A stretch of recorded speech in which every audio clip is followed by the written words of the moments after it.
ఈయనే మన లేపాక్షి బసవన్న. చాలా పెద్దదిగా ఉంది మామా.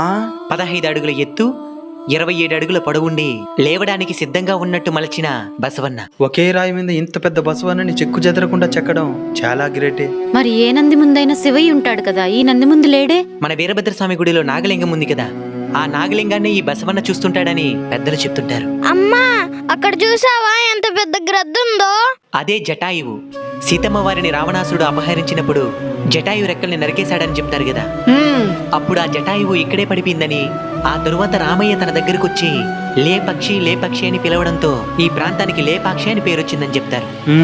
ఇన్ని విషయాలున్నాయన్నమాట ఈ లేపాక్షిలో. ఈ లేపాక్షి ఆలయంలో వీరభద్రస్వామితో పాటు దుర్గమ్మ, అగస్త్య మహాముని స్థాపించిన పాపనాశేశ్వర లింగం, హనుమంతుని లింగం, శ్రీరాముని లింగం, ఇలా అనేక అద్భుతాలకు నిలయం మన లేపాక్షి ఆలయం. కాబట్టి మిత్రులారా, మీరు కూడా నేరుగా వచ్చి ఈ లేపాక్షి ఆలయాన్ని సందర్శించి ఆ శివయ్య అనుగ్రహాన్ని పొంది ధన్యులు కాగలరని ఆశిస్తున్నాను. ఈ వీడియోని వీలైనంత మందికి షేర్ చేసి మన లేపాక్షి ఆలయం గురించి అందరికీ తెలిసేలా సహాయపడతారని ఆశిస్తున్నాం. ధన్యవాదాలు.